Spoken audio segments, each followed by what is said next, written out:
আপনি আগে জুলাই সনদ বাস্তবায়ন করেন,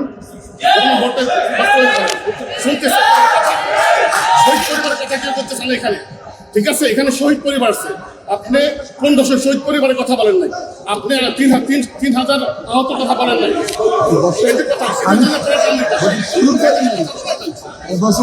অনেক জ্বালা আছে, আপনার জন্য মিষ্টি মিষ্টি বক্তব্য শুনতে শোনার জন্য আসেনি। এটা বলেন ওয়াদা করছেন জুলাই সনদ বাস্তবায়ন করবেন। আমি দেখতে পাচ্ছি বাংলাদেশে মানুষের ব্যক্তি জীবন, সমাজ জীবন, রাষ্ট্র জীবন সব কিছুতে পচন ধরেছে। বেনামাজির সংখ্যা বেড়ে চলছে, জেনা, বেবিচার, সুদ, ঘুষ, লুটপাট, মানুষকে ঠকানো, সন্ত্রাস, সহিংসতা, খুন, রাহাজানি আনুপাতিক হারে বেড়ে চলছে। প্রশাসন আছে, আইন আছে, আইনের প্রয়োগ আছে, কিন্তু দেশ, রাষ্ট্র, সমাজ কাঙ্ক্ষিত লক্ষ্যে পৌঁছতে পারছে না। তার মূলভূত কারণ হচ্ছে, একটা রাষ্ট্র হচ্ছে সাংবিধানিক বৃহৎ একটি সমাজ, অসংখ্য ব্যক্তি নিয়ে একটি পরিবার, অসংখ্য পরিবার নিয়ে একটি সমাজ, আর একটি সমাজের রাজনৈতিক রূপ হচ্ছে রাষ্ট্র। তাহলে বোঝা যাচ্ছে ব্যক্তি ভালো হলে পরিবার ভালো হবে, পরিবার ভালো হলে সমাজ ভালো হবে, সমাজ ভালো হলে রাষ্ট্র ভালো হবে। আমরা শত শত মানুষ জীবন দিয়েছে একটি নতুন রাষ্ট্র নির্মাণের জন্যে, তার 100 ভাগের 10 ভাগও কি সম্ভব হয়েছে? আমাদের সাধনা সংগ্রামে ত্রুটি ছিল না, প্রচেষ্টায় ত্রুটি ছিল না, পদ্ধতিতে ভুল ছিল, ঠিকটা ঠিক মতো হলো না। পদ্ধতি কি ছিল? ভুল ছিল। তো এই যে সীমাহীন অপরাধ প্রবণতা বেড়ে গেছে আমাদের সমাজে, তার মূলভূত কারণ হচ্ছে ইমানের মৌলিক একটি বিশ্বাস, আখেরাতের বিশ্বাস। আল্লাহ আবার আমাদের জিন্দা করবেন, হিসাব কিতাব দিবেন।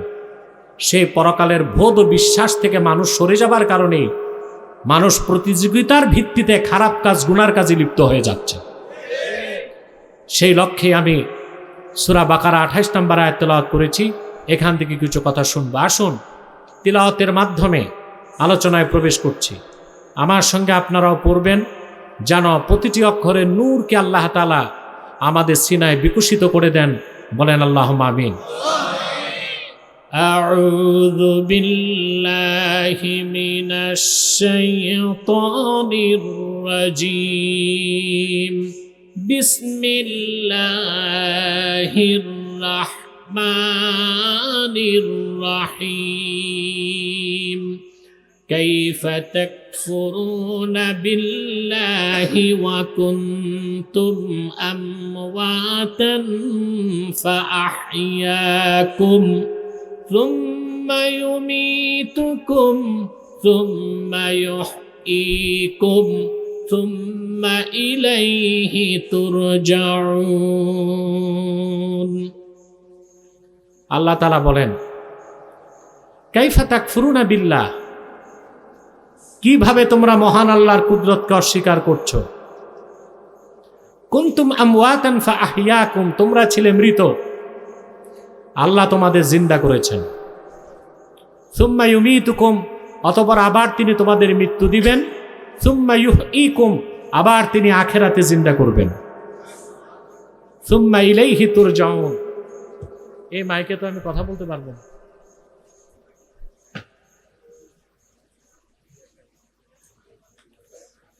সুম্মা ইলাইহি তুরজাউন, অতঃপর তোমরা সকলেই সম্মিলিতভাবে প্রত্যাবর্তিত হবে মহান আল্লাহর কাছে। সুবহানাল্লাহ।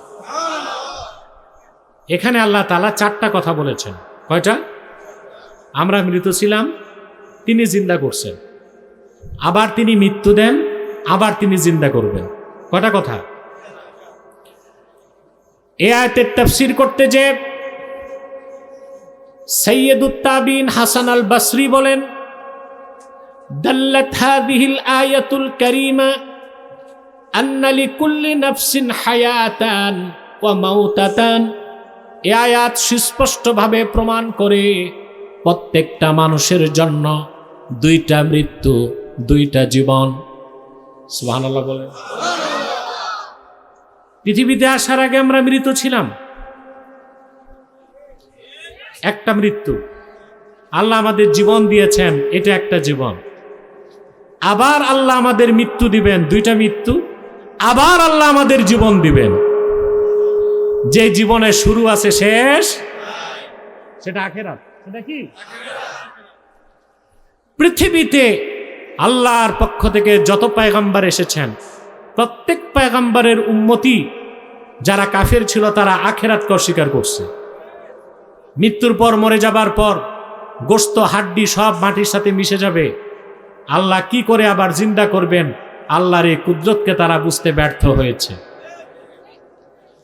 আল্লাহ রাব্বুল আলামিন নূহ আলাইহিস সালামের দৃষ্টান্ত দিয়ে বলেন, তিনি যখন তাদেরকে আখিরাতের কথা বললেন, পরকালের কথা বললেন, তারা সব হাসি তামাশা করতে লাগলো আর বলতে লাগলো, আইযা মিতনা ওয়া কুন্না তুরাবান ওয়া ইযামান আইন্না লামাবউসুন।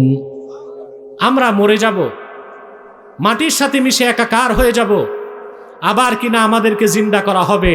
নূহের মাথা খারাপ হয়ে গেছে, বলেন নাউজুবিল্লাহ। যত নবী পূর্বে এসেছেন আখিরাতের কথা বলেছেন, অবিশ্বাসীরা আখিরাতকে অস্বীকার করেছে। আখিরাতকে বিশ্বাস করতে পারেনি একটা কারণে, যে মৃত্যুর পর মাটির সাথে মিশে যাবার পরে আবার কেমন করে মানুষ জিন্দা হবে। কিন্তু আল্লাহ বলতেছেন, তোমরা মৃত ছিল, আমি তো জিন্দা করছি, আবার মৃত্যু দিয়ে আবার জিন্দা করতে পারবো না কেন? এটা তো আমার পক্ষে সহজ। সহজ না? আল্লাহ রাব্বুল আলামিন পরকালে অবিশ্বাসী কাফেরদের ব্যাপারে বলেন, তারা বলল, আইযা মিতনা ওয়া কুন্না তুরাবান ওয়া ইযামান আইন্না লামাবউসুন আওয়া আবাউনাল আউয়ালুন। কুরাইশের কাফেরেরা, মক্কার কাফেরেরা আখিরাতকে অস্বীকার করে বলল, আমরা মরে যাব, মাটির সঙ্গে মিশে যাব, আবার কেমন করে আমাদের পুনরুত্থান করা হবে? শুধু আমাদেরকেই নয়, আমাদের পূর্বপুরুষ দাদা বাবাদেরকেও জিন্দা করা হবে, এটাও কি সম্ভব নাকি? আল্লাহ তাআলা বললেন, কুল ইন্নাল আউয়ালিনা ওয়াল আখিরিনা লামাজমুউনা ইলা মিকাতি ইয়াউমিন মা'লুম। মুহাম্মদ সাল্লাল্লাহু আলাইহি ওয়াসাল্লাম, আপনি বলে দিন, শুধু তোমরাই না, জগৎ সৃষ্টির শুরু থেকে কিয়ামত তক যত মানুষ এসেছে আসবে, সবাইকে আল্লাহ তাআলা একদিন জিন্দা করে হাসর ময়দানে জমা করে দিবেন। পারবেন কি না? হাত লেগে যাবে। পারবেন? আল্লাহ তাআলা সে আখিরাতের কথা বুঝাতে যে দলিল দিয়েছেন, তা খণ্ডন করার ক্ষমতা পৃথিবীর কাফের মুশরিকদের নেই। সুবহানাল্লাহ বলেন। আজ থেকে ১৫০০ বছর আগে আল্লাহর আখিরি নবী মুহাম্মদ মুস্তাফা সাল্লাল্লাহু আলাইহি ওয়াসাল্লাম যখন আখিরাতের কথা বললেন, পরকালের কথা বললেন, পুনরুত্থানের কথা বললেন, মক্কার কাফের কুরাইশরা অস্বীকার করল। আপনারা আশ্চর্য হবেন মুসলমান, মক্কার কুরাইশ কাফেরদের মধ্যে অধিকাংশই বিশ্বাস করত যে স্রষ্টা একজন আছেন আর তিনি আল্লাহ। এটা জানেন আপনারা? কথা বলে না। মক্কায় কুরাইশ কাফেরদের মধ্যে নিকৃষ্ট কাফের ছিল 25 জন। কয়জন? মাত্র 25 জন নিকৃষ্ট কাফের ছিল, যাদের ব্যাপারে আল্লাহ ঘোষণা করছেন, খাতামাল্লাহু আলা কুলুবিহিম ওয়া আলা সামইহিম ওয়া আলা আবসারিহিম গিশাওয়া। আল্লাহ তাআলা কাফেরদের অন্তরসমূহে সিল মেরে দিয়েছেন।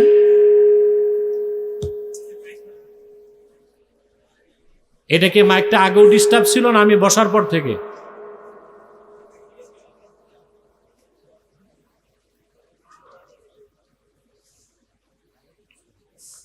আপনারা গেটের সামনে কিছু মৌলবী সাহেব যে দাঁড়ায় আছেন, এটা কি ভালো কাজ? হয় বসেন নয় বাড়ি যান। পরিবেশ তো ঠিক রাখবেন, বসে যান, কেউ দাঁড়িয়ে থাকবেন না। প্রিয় বন্ধুগণ, কথা শুনতেছেন? মনোযোগ আছে? নিকৃষ্ট কাফের কয়জন ছিল? এদের নেতার নাম ছিল আবু জেহেল। আল্লাহ বলেছেন, খাতামাল্লাহু আলা কুলুবিহিম ওয়া আলা সামইহিম ওয়া আলা আবসারিহিম গিশাওয়া। আল্লাহ তাদের অন্তঃসময়ে সিল মেরে দিয়েছেন, কানে সিল মারছেন, চোখের সামনে পর্দা টেনে দিয়েছেন। আব্দুল্লাহ বিন আব্বাস রাদিয়াল্লাহু তাআলা আনহুমা বর্ণনা করছেন, ওই 25 জন কাফেরের ব্যাপারে খাসভাবে এই আয়াত নাজিল হয়েছে, বাকিদের জন্য হুকুমটা আম। কিন্তু অবাক হবেন মুসলমান, মক্কার এই 25 জন কাফের আবু জেহেল সহ প্রত্যেকেই বিশ্বাস করত স্রষ্টা আছেন। তিনি কে? তাহলে বোঝা যায় আমাদের দেশে যে নাস্তিকগুলো আছে স্রষ্টাকে বিশ্বাস করে না, তারা আবু জেহেলের চেয়ে নিকৃষ্ট কাফের আছে। মুসলমান তার সন্তানের নাম রাখতে যে আজে বাজে নাম রাখে, জুতা, স্যান্ডেল, হকি স্টিক, ব্যালিস্টিক। কিন্তু কোনদিন শুনছেন কোন মুসলমান ছেলের নাম রাখছে আবু জেহেল? রাখে না। দুইটা নাম মুসলমান রাখে না, এজিদের নাম আর আবু জেহেলের নাম। ঠিকটা তো ঠিক মতো বললেন না?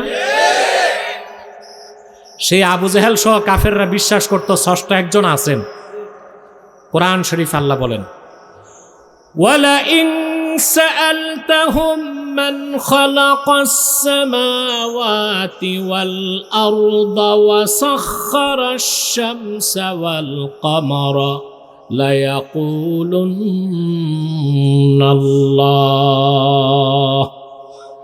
আল্লাহ রাব্বুল আলামিন বলেন, হাবিব আমার মুহাম্মদ সাল্লাল্লাহু আলাইহি ওয়াসাল্লাম, যদি আপনি মক্কার কুরাইশ কাফেরদেরকে জিজ্ঞেস করেন এই আকাশ ও জমিনকে কে সৃষ্টি করেছেন, চাঁদ এবং সূর্যকে কে নিয়ন্ত্রণ করেন, কাফেরেরা এক বাক্যে বলবে আকাশ ও জমিন যিনি সৃষ্টি করেছেন, চাঁদ এবং সূর্যকে নিয়ন্ত্রণ করেন, তিনি আর কেউ নন, তিনি আল্লাহ। ওরা আল্লাহকে বিশ্বাস করত। আরেকটা চমৎকার তথ্য দিচ্ছে, যে আবু জেহেলের কথা বলছি সেও বিশ্বাস করত মুহাম্মদ সাল্লাল্লাহু আলাইহি সাল্লাম মহাসত্যবাদী। কাজী আয়াজ কিতাবুশ শেফাতে হাদিসটি উল্লেখ করেছেন, মক্কা মুকাররমায় কুরাইশ কাফেরদের মধ্যে একজন বুদ্ধিজীবী ছিল, তার নাম ছিল আখনাস বিন শরীক। কি নাম? আপনারা বুদ্ধিজীবী চিনেন? আছে না বাংলাদেশে বুদ্ধিজীবী? এদের চাকরি নাই, ব্যবসা নাই, কিচ্ছু নাই, শুধু টক শো। এক টক শোতে বসে 1 কাপ কফি আর 2000 টাকা, এই বুদ্ধি বেচে বেচে চলতেছে। এই জন্য তাদের নাম বুদ্ধিজীবী। তাদের নাম কি? বাংলাদেশের বুদ্ধিবৃত্তিক সন্ত্রাসী কাজ করে বুদ্ধিজীবীরা। অস্ত্র সন্ত্রাসীরা সন্ত্রাস করে অস্ত্র দিয়ে, দুর্নীতিবাজ কর্মকর্তা সন্ত্রাস করে কলম দিয়ে, আর নাস্তিক বুদ্ধিজীবীরা বুদ্ধিভিত্তিক সন্ত্রাস করে তাদের খারাপ বুদ্ধি দিয়ে। টকশোতে বসে এক একজনকে মনে হয় বিদ্যাসাগর। এমন কোনো বিষয় নেই জানে না, খুঁজলে দেখা যাবে কিছুই জানে না, জানে না যে তাও জানে না। মক্কায় বুদ্ধিজীবী ছিল আখনাস বিন শরীক। একদিন আবু জেহেল তারে পাইছে কাবা ঘরের সামনে, কানে কানে বলে, দোস্ত তুমি তো আমাদের নেতা আর আমাদের মধ্যে শিক্ষিত মানুষের একজন, সত্য করে বলো তো মন কি বলে? আখবিরনি আন মুহাম্মাদিন সাল্লাল্লাহু আলাইহি ওয়াসাল্লাম আহুয়া সাদিকুন আম কাযিবুন। আবু জেহেল এখানে বললে কেউ শুনবে না, সত্য করে বলো মুহাম্মদ সাল্লাল্লাহু আলাইহি সাল্লাম সত্যবাদী নাকি মিথ্যাবাদী? নাউজুবিল্লাহ। আবু জেহেল ডানে বামে তাকায়, দেখে কেউ নাই। সে তখন বলল, ক্বালা ওয়াল্লাহি ইন্না মুহাম্মাদান সাল্লাল্লাহু আলাইহি ওয়াসাল্লাম লা সাদিকুন ওয়া মা কাযাবা মুহাম্মাদুন সাল্লাল্লাহু আলাইহি ওয়াসাল্লাম কাত্তু। কাবার মালিক আল্লাহর কসম করে আমি ঘোষণা দিচ্ছি, নিশ্চয়ই মুহাম্মদ সাল্লাল্লাহু আলাইহি ওয়াসাল্লাম মহা সত্যবাদী, কোনদিন তিনি একটা অক্ষর মিথ্যা কথা বলেন নাই। বলছে কে? বলেন না, কে বলছে? আবু জেহেল বলছে। ওর মন সাক্ষ্য দিত আল্লাহ আছে, ওর মন সাক্ষ্য দিত মুহাম্মদ সাল্লাল্লাহু আলাইহি সাল্লাম যা বলেছেন তা মহা সত্য কথা, তাতে কোনো সন্দেহ নাই, যদিও বা ঈমান আনার সুযোগ হয় না। কিন্তু এই আবু জেহেল সহ কাফেরদের কেউ একজনও এমন ছিল না যে আখেরাতকে বিশ্বাস করত। ওরা বলতো আমরা মরে যাবার পর মাটির সাথে মিশে যাব, আবার কিসের জিন্দা, কিসের আখেরাত, কিসের কিয়ামত, এইসব আমরা মানি না। আল্লাহ রাব্বুল আলামিন তখন সূরা বাকারার 28 নম্বর আয়াত নাজিল করে বললেন, কাইফা তাকফুরুনা বিল্লাহি ওয়া কুনতুম আমওয়াতান ফাআহইয়াকুম সুম্মা ইউমীতুকুম সুম্মা ইউহয়ীকুম সুম্মা ইলাইহি তুরজাউন। আল্লাহ তাআলা বলেন, কাফেরেরা কাইফা তাকফুরুনা বিল্লাহ, আল্লাহর কুদরতকে কি করে অস্বীকার করছো? কুনতুম আমওয়াতান, তোমরা তো ছিলাই মৃত। মাইক আমাকে সাপোর্ট দেন, আপনাদের সাপোর্ট লাগবে।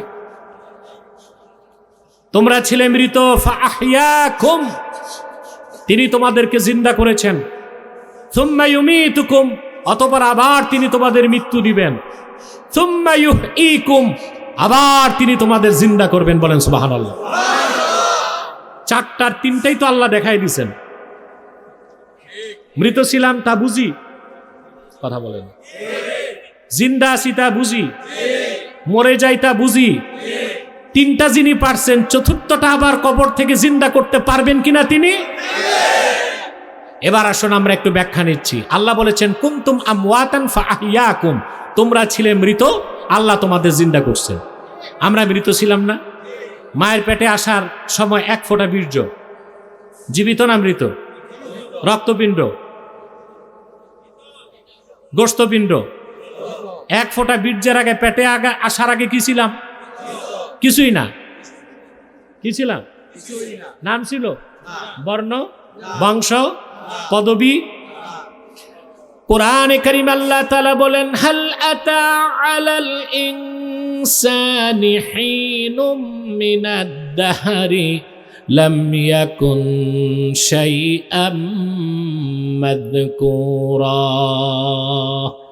ইন্না খালাকনাল ইনসানা মিন নুতফাতিন আমশাজ নাবতালিহি ফাজআলনাহু সামিআম বাসীরা। আল্লাহ রাব্বুল আলামিন বলেন, মানুষের এমন একটা মুহূর্ত কি আসে নাই যখন সে উল্লেখযোগ্য কিছুই ছিল না? কথা বলে না। এমন একটা মুহূর্ত পার করছেন যার বয়স 30-31 বছর আগে? জোরে। এই কিছুই না থেকে কিছু বানালেন কে? আল্লাহ।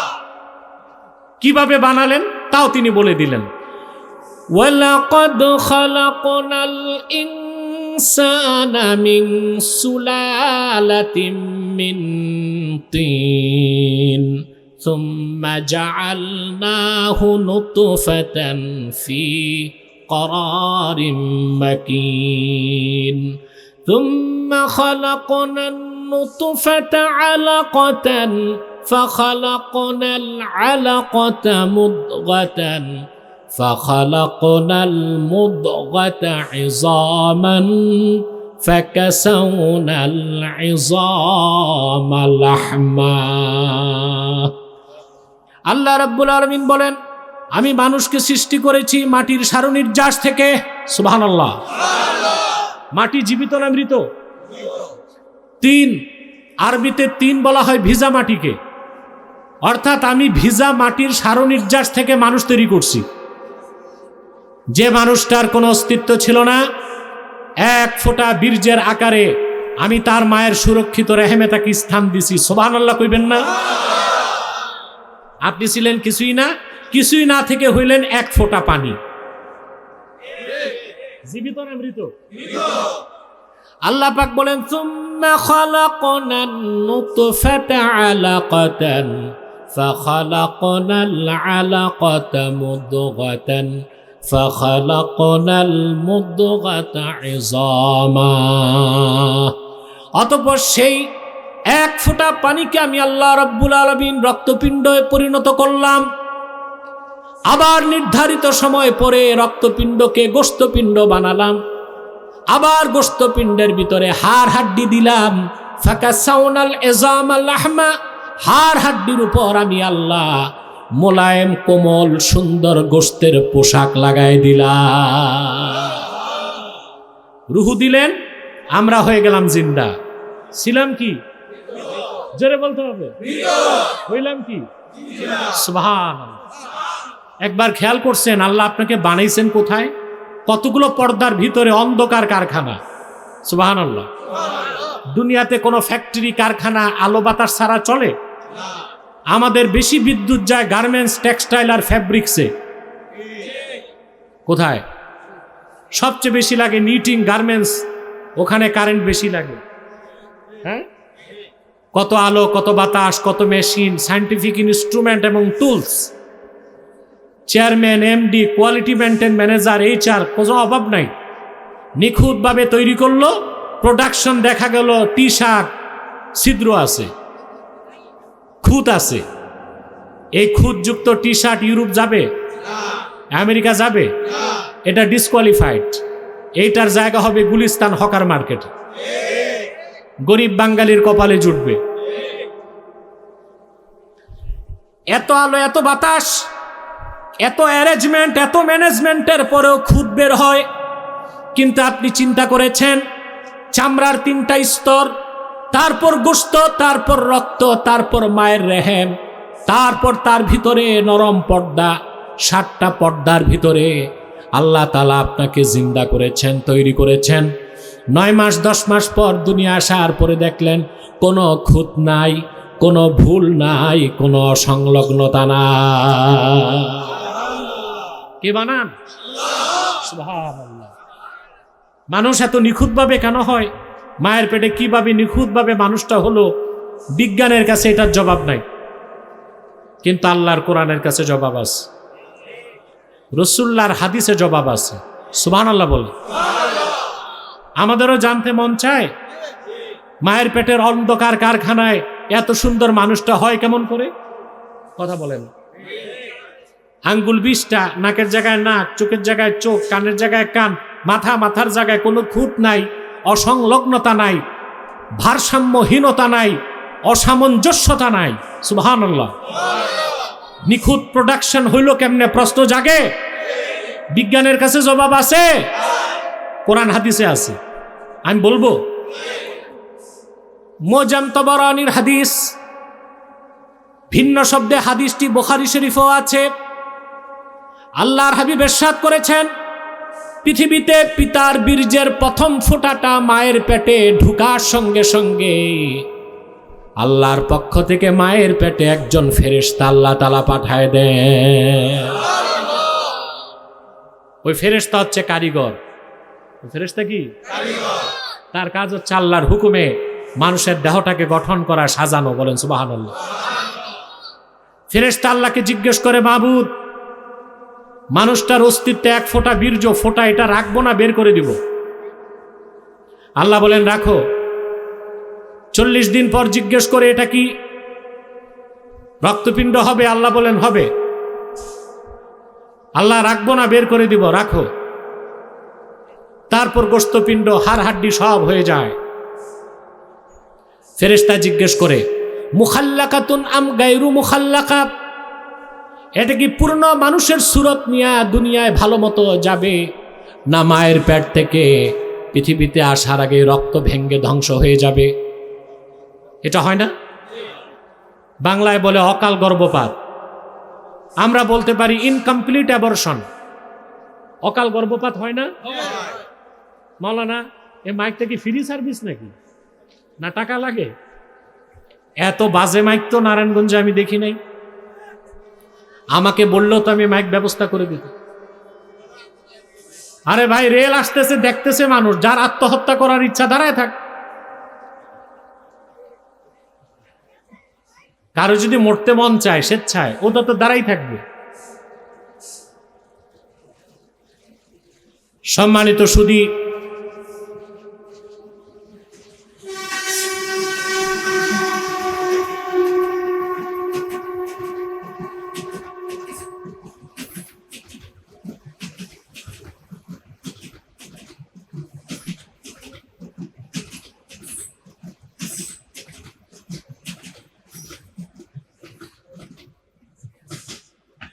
সম্মানিত সুধী, ফেরেশতা চলে যায় মায়ের পেটে। ফেরেশতা জিজ্ঞেস করে, মুখাল্লাকা আম গায়ের মুখাল্লাকা? আল্লাহ, এটা কি পুরা মানুষের সুরতে দুনিয়ায় যাবে না আগে ভেঙে দিব? সুবহানাল্লাহ।